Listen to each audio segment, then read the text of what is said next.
She walked into the interview room wearing worn flats and a second-hand blouse. No designer bag, no LinkedIn buzzwords, no Ivy League polish. They laughed before she spoke, dismissed her before they listened. But what they didn't know was that the woman they mocked wasn't just qualified. She was married to the CEO of the company they worshipped. And she hadn't come for pity. She'd come to quietly dismantle every arrogant assumption in the room. Hello family, welcome to True Life Stories. Please subscribe and leave a like for us, it means the world to us. Also share this video to your friends and loved ones and turn on post notifications so you don't miss future videos from us. Thank you as you do so. Sit back and relax as we dive into the story. The elevator doors whispered open on the 40th floor, exhaling a cold corporate breath. A subtle hush fell over the hallway as the woman stepped out, alone. The carpet beneath her shoes muffled each step, though the silence made her presence impossibly loud. She walked past a wall of backlit company slogans: disruption, innovation, power, toward a glass-walled conference room where 5 silhouettes waited in sleek suits and stiffer expectations. Her name was Nadia Walker, though no one in the room bothered to ask.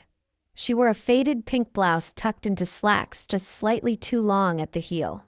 Her flats were scuffed, the sort of wear earned by miles of quiet endurance, not a lack of care. Loose but clean, bounced lightly as she walked.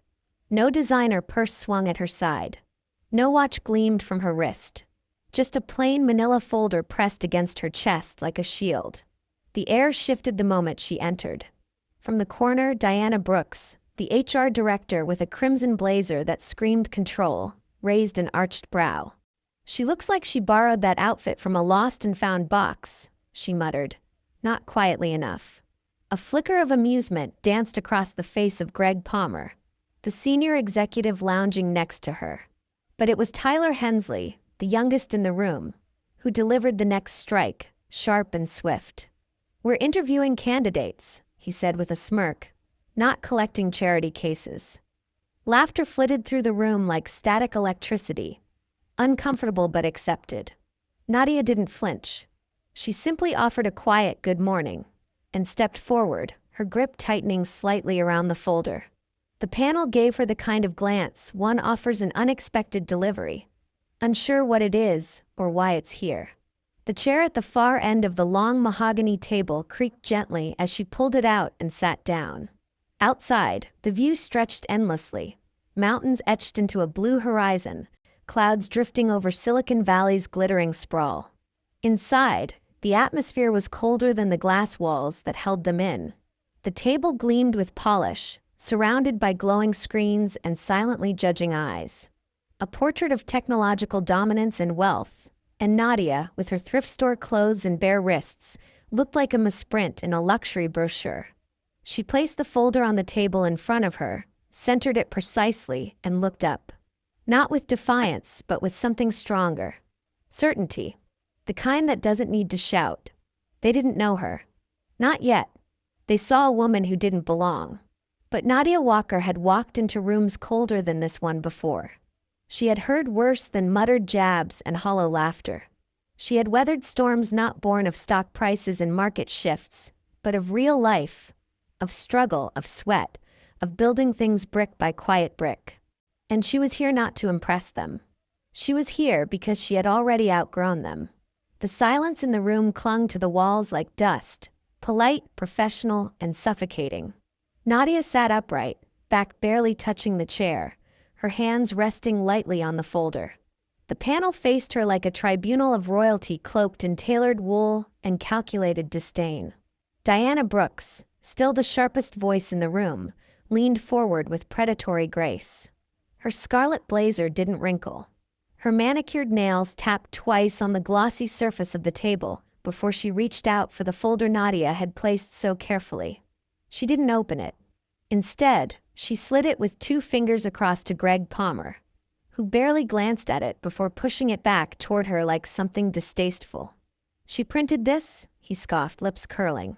"On paper." "Minimalism," Diana quipped, lips thin and teeth white. "Or just minimal." A soft, reflexive chuckle rose from the panel. Nadia didn't blink. Greg twirled a pen between his fingers, a gleaming Mont Blanc that seemed more like a scepter than a writing tool. He tilted his head. "You're applying for the senior systems strategy lead?" "Yes," Nadia replied, her voice even measured. "That's the role listed." He leaned back. "You're competing with applicants from MIT, Stanford, PhDs. Do you have, let me guess, a certificate in Microsoft Excel?" Another ripple of polite laughter. Diana didn't even hide her smirk this time. Tyler Hensley, the 28-year-old golden boy, leaned in. His suit tailored too tight, his voice dripping with that born-into-wealth assurance. "No offense, but it kind of feels like someone let a sociology major wander into the wrong building." Nadia smiled faintly, though not in amusement. "Actually, it's computer science, with a specialization in AI ethics." Laura Chen raised an eyebrow behind sleek, rimless glasses. She hadn't spoken yet, but she observed sharply, like someone used to measuring intelligence without announcing it. "Sociology," she repeated flatly. Nadia nodded. "My minor. I studied systems through a human lens. It's not about what code does, it's about what it means." Greg made a dismissive sound in his throat. "We're not here for philosophy. This is Stormp. We optimize logistics across 7 verticals. Real work. You have what? A few lines on your resume about a startup that doesn't exist anymore." "I scaled that startup," Nadia said. "We tripled revenue in under 2 years. My framework reduced resource waste by 37%. I've also contributed to 3 white papers on decentralized systems, one of which is still used in postgraduate coursework." Greg's chair creaked as he leaned forward. "Tripled revenue? What? Were you selling lemonade on the side of a blockchain?" Diana laughed. Nadia's expression didn't change. "No. Predictive logistics for fleet routing, using an adaptive AI model I designed." Across the table, Laura finally spoke. "Which startup?" "Itera." Laura paused. "Itera was acquired last year by Quantex." Nadia nodded. Laura looked at Diana. "That tech went for high 7 figures. She's not wrong." Greg leaned back, visibly irritated. "Doesn't mean she can handle Stormp. We're not a sandbox." Nadia met his eyes calmly. "I'm not here to play." The room stiffened. Only for a moment. Mark Evans, the operations lead, broke the tension with a grunt. He had the bored look of a man who'd been in this room too many times. Buzz-cut, stocky build, callous fingers, more factory floor than finance. He gestured lazily at the folder, which now sat skewed on the table like a dismissed piece of evidence. "Why don't you just tell us why you think you belong here?" Greg smirked, arms folded like he was waiting for the punchline. Nadia took a breath. She didn't raise her voice. "I've spent 8 years building systems people said were impossible. I've fixed code with less sleep than you'd give an intern. I know how to scale from nothing because I've lived inside of nothing. I'm not here because of where I studied or who I know. I'm here because I can see the gaps in Stormp before they even show up on your dashboards. And I'm here because I've already fixed them, in theory and in practice." For a second, just a second, no one spoke. Then Tyler laughed, a dry, awkward sound that bounced off the windows and shattered the moment. "Stormp doesn't do pity hires," he said. "This isn't a feel-good movie." Diana stood. "Thank you, Miss Walker. We'll be in touch." The interview was over. Or so they thought. Nadia did not rise. The subtle shift in her posture was the only clue that she had no intention of leaving. Not yet. She reached forward slowly, retrieved the skewed folder, and opened it with a single, deliberate motion. The rustle of paper seemed louder than the hum of the wall-mounted screens. Louder even than the undercurrent of condescension still thick in the room. "I wasn't finished," she said calmly. Diana's eyes narrowed. "Excuse me? I'd like to respond to the assumption that I'm here by mistake." Nadia's voice remained soft, but there was a steel thread now running through it. "If I walked in wearing a Balenciaga blazer and a Tesla key fob, would we still be questioning my place?" Greg made a sound in the back of his throat, a mix of amusement and warning. "This isn't a TED Talk, Ms. Walker." "No," Nadia said, looking directly at him. "It's a boardroom. A place where decisions should be based on merit, not handbags." She pulled out the first page from her folder and slid it down the table. Laura Chen reached for it before anyone else. I mapped Storm's core logistics architecture using your publicly available patent filings and product flow models, Nadia said. Then I built a new predictive engine on top of it using open-source tools. This diagram shows a reduction in back-end latency and infrastructure cost by 19%, without sacrificing security. There's a white paper behind that. I wrote it. Laura blinked, scanning the document with increasing interest. Mark leaned slightly forward in his chair. Greg waved a hand dismissively. Any coder with free time and a Reddit account could have cobbled that together. No, Laura said quietly, not looking up. They couldn't. The pause stretched long and awkward. Nadia continued, undeterred. Itera's codebase was modular, built to adapt in chaos. I applied that principle here. I didn't just write new code. I predicted where yours would fail under strain. Your current optimization system assumes static logistics zones. That breaks at scale. I solved for that. Diana, now standing stiffly with her arms crossed, tapped a manicured nail against her elbow. Why should we believe any of this? Because it works, Nadia replied. You can test the model right now. I built a working prototype. Tyler scoffed. So what? You reverse-engineered a billion-dollar system in your spare time. Yes, Nadia said simply. And then I made it better. He opened his mouth again but closed it slowly, the smirk faltering for the first time. Nadia's hands moved with precision as she laid out 2 more pages, charts, models, and key performance indicators. Laura leaned in, now clearly engaged. Mark uncrossed his arms. Even Greg's smug expression wavered as his eyes darted to the figures. This isn't a pitch, Nadia said. It's proof. I came here because I thought this company valued innovation. I stayed when it became clear you only value appearances. Diana's lips were tight, her arms folding like a gate slamming shut. None of this changes your resume. Nadia met her gaze. No. It changes your perception of it. Silence returned, this time unsettled. Something was shifting. Not loudly, but undeniably. She didn't need to raise her voice. Because brilliance doesn't scream. It shows up calmly in worn flats, with a folder full of answers no one thought to ask. No one spoke at first. The silence that had once hung over the room like smug superiority now felt brittle, a glass tension waiting to shatter. Nadia sat still at the end of the table, her papers spread like a quiet rebellion. She wasn't pushing. She wasn't pleading. She was simply presenting a reality that none of them were prepared to face. They had misjudged her. Badly. Laura Chen continued to flip through the pages. Her expression, once tight and unreadable, now showed signs of curiosity, interest, maybe even respect.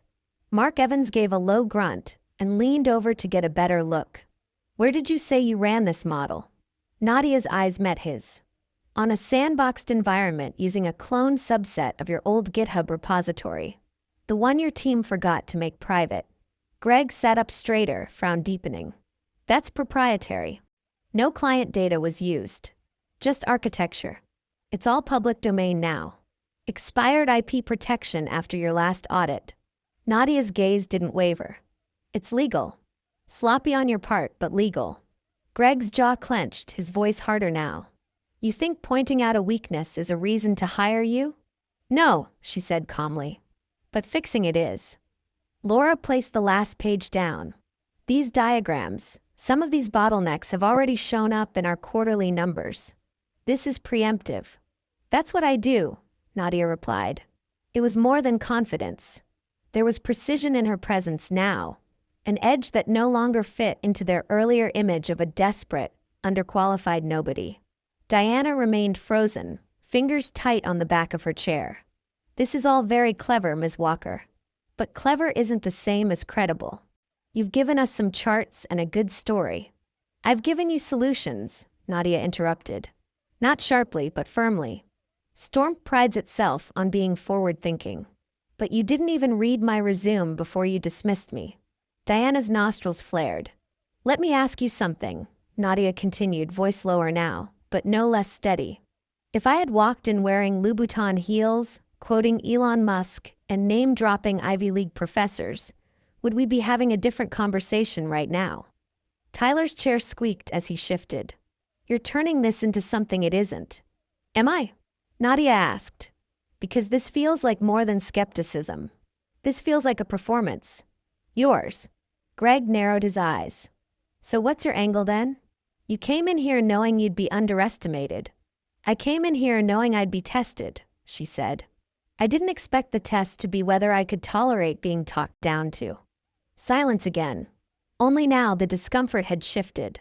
It wasn't hers anymore. It belonged to them. Laura closed the folder with a soft click. Your framework.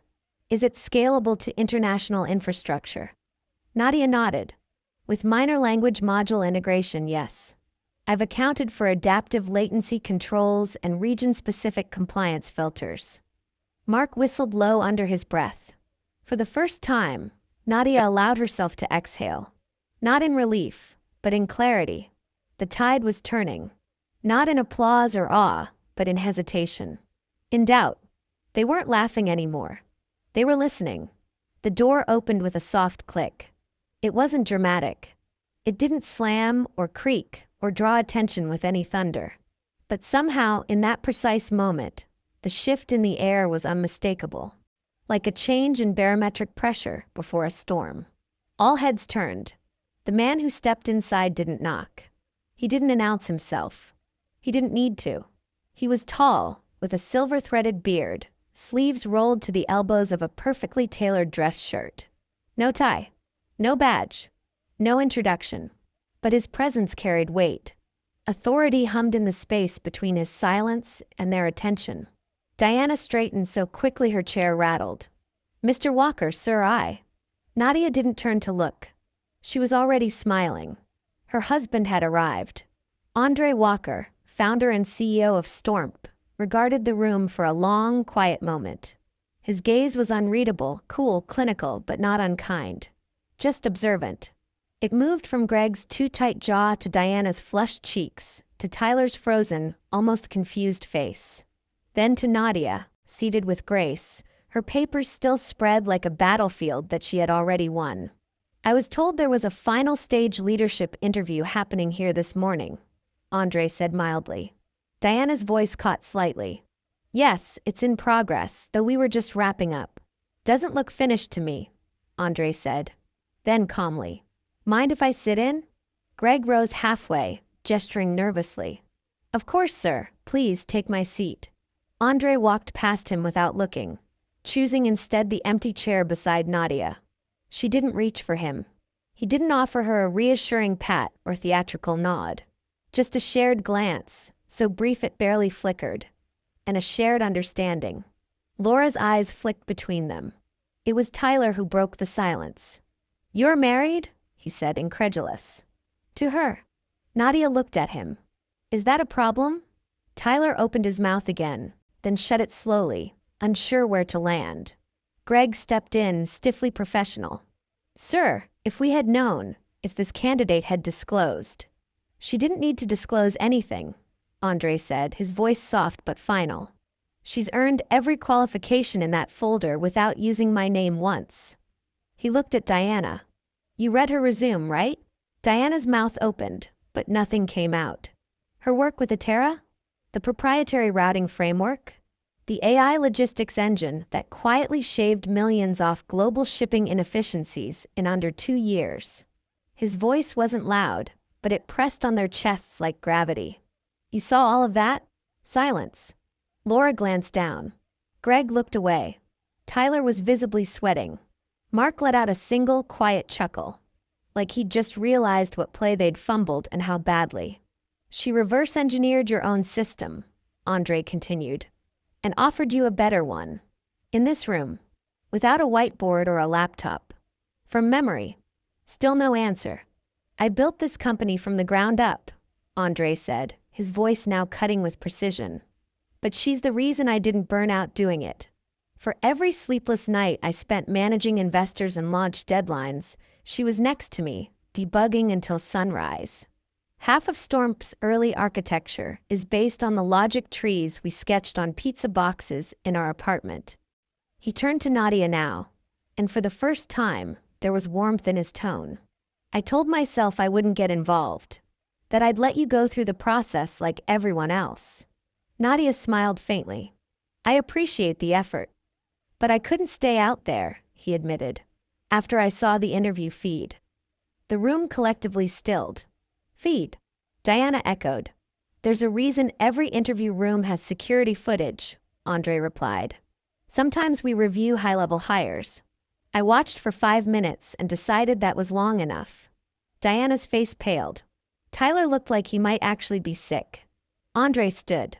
I'm not going to tell you what to do next, he said. But I am going to ask you all a question. And I want you to sit with it. How many other Nadia Walkers have walked into this room and never made it past your first laugh? He didn't wait for an answer. He didn't need one. They were still sitting in silence when Andre left the room. The door shut with the same quiet grace it had opened. But now it echoed. The conference room, once a citadel of certainty and control, had shifted. The table no longer felt like a throne to the interview panel. It felt like a witness stand. Nadia hadn't moved. She sat where she'd always been, except now the air around her felt heavier. Not because of discomfort, but because of presence. The woman they had ridiculed now loomed larger than all of them. Laura Chen cleared her throat first. She was the only one who looked directly at Nadia. You contributed to Stormp's back-end design, she said, her voice softer now. Why didn't we know? Nadia gave a small shrug. I never asked to be known. I asked to be useful. Mark grunted, almost in agreement, and leaned back with an amused look on his face. That might be the most honest answer I've heard in this building. Greg, however, was still struggling. His posture remained rigid, like he was trying to convince himself he hadn't just witnessed a corporate fumble on a legendary scale. You could have just told us who you were, he muttered, almost accusingly. And what would that have changed? Nadia asked. Would you have listened then? Or just pretended to? Greg said nothing. Nadia's eyes turned to Diana next. The HR director stood like a statue, face unreadable but tinged with something beneath. Fear, or perhaps worse, recognition. You're supposed to be the first gate, Nadia said, voice quiet. Not the first wall. Diana's lips pressed tightly together. Her veneer of authority had cracked, and she knew it. Do you want my advice? Nadia continued.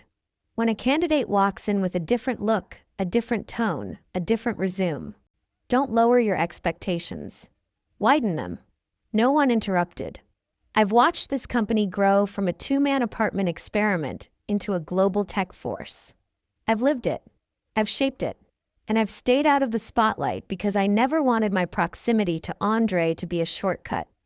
She leaned back in her chair, folding her hands neatly on her lap. Her voice had steadied again. Strong, not defensive. Measured, not bitter. But let me be clear, what I offered here today. That wasn't a shortcut. That was capability. And you almost laughed it out the door. Tyler looked up at her then, eyes wide, mouth slightly parted. The arrogance that had once radiated from him was gone. He looked for the first time like a young man who had never actually been told no in his life, and was now seeing what earned respect really looked like. He swallowed hard. I'm sorry, he said quietly. Nadia looked at him, surprised but not moved. Don't apologize to me, she said. Apologize to the women and men who came before me, who walked in here dressed wrong, or spoke too softly, or didn't go to the right school. The ones you never even heard because you were too busy laughing. Diana finally spoke. Her voice was thin. If you accept the position, what would you want your title to be? Nadia smiled. It wasn't smug, it was clear. Same one I came in here asking for, she said. Senior Systems Strategy Lead. She paused, then added, but I'll also be overseeing recruitment reform, starting with this panel. Laura nodded once. Mark chuckled. Greg looked like he'd swallowed something sour. And Diana? Diana finally sat down. Nadia stood. This time, no one stopped her. She didn't need to be validated. She had just rewritten the rules. Nadia didn't rush. She gathered her folders slowly, deliberately, as if to underline that no one in the room would ever see it the same way again. She didn't slam it shut. She didn't strut or linger or gloat. She didn't need to. The damage wasn't loud, it was precise, like a scalpel to ego. And now came the part they never saw coming. "I have no interest in revenge," she said, slipping the folder under her arm. "That's easy. Predictable. And frankly, not very efficient." Greg blinked, confused by her calm. "But I do believe in accountability," Nadia continued, stepping back from the table. "Because a company that grows without it collapses under its own weight. I've seen it. Andre's seen it. You will too if this culture doesn't change." Her eyes locked on Diana. "I'm not here to take your job," she said.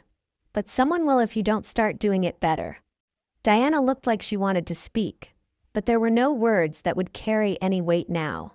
Not after the footage. Not after the humiliation. Not after the reminder that the woman she'd tried to belittle had helped build the very system she was gatekeeping. Nadia moved on. She stopped beside Tyler. He stared at the table, his knuckles pale against the wood. "You're smart," Nadia said gently. "But you've never been forced to listen. Do that. You might actually learn something." He looked up at her, jaw tight. He nodded, small but sincere. Then came Greg. He straightened defensively as she approached, still clinging to the corporate armor that had served him for so long. The sarcasm. The dismissiveness. The belief that control was earned by volume, not value. "Greg," Nadia said, almost like a teacher correcting a student. "You know the systems, but you rely too much on fear. And you underestimate quiet people." He opened his mouth, then closed it. "You're lucky I'm not vengeful," she added.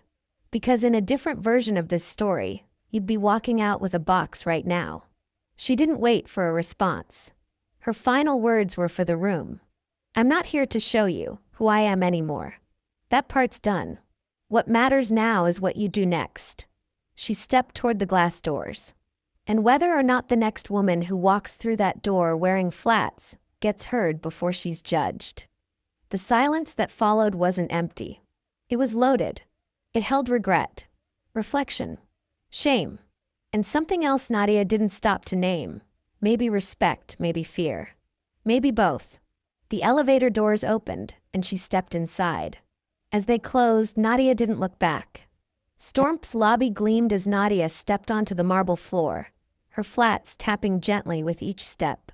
The cavernous space, with its towering LED walls and pulsing minimalist soundtrack, felt less like a corporate palace now and more like something she had already outgrown. The elevator ride down hadn't felt like a descent. It felt like arrival.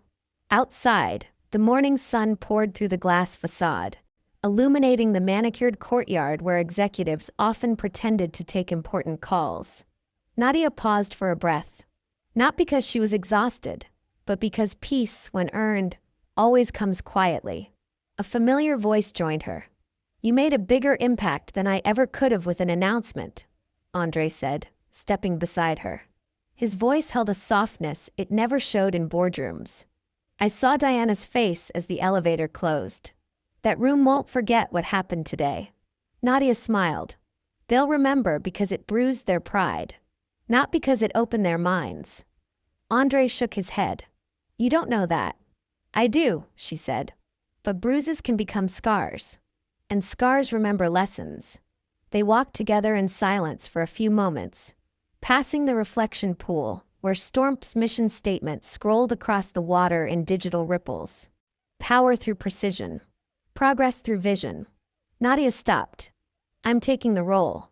Andre arched a brow. "You don't have to. You've already proven your point." "I'm not doing it for that," she replied. "I'm doing it for the next Nadia who walks through those doors. She shouldn't have to fight for the floor, just to be heard." A quiet beat passed between them. "Also," she added, "I'm restructuring recruitment, rewriting the candidate rubric, and removing the panel-based bias model you installed in 2021. It favors sameness." He chuckled. "Should I be worried?" She looked at him sideways. "You should be proud." As they reached the parking level, Andre turned to her. "You know you're going to scare them." "I hope so," she said. Fear can be useful if it clears the way for fairness. That evening, her name appeared in an internal memo sent across every department. New appointment, Nadia Walker, Senior Systems Strategy Lead. With a decade of experience in predictive logistics, systems design, and ethical AI, Nadia will lead initiatives aimed at future-proofing Stormp's infrastructure. She will also co-chair our equity and hiring task force, effective immediately. No fanfare, no headline, just a line in a memo, and a message beneath it louder than any applause. She's not the exception. She's the standard we've been ignoring. We have come to the end of the story. I hope you enjoyed it. Leave a like and subscribe to my YouTube channel for more interesting stories.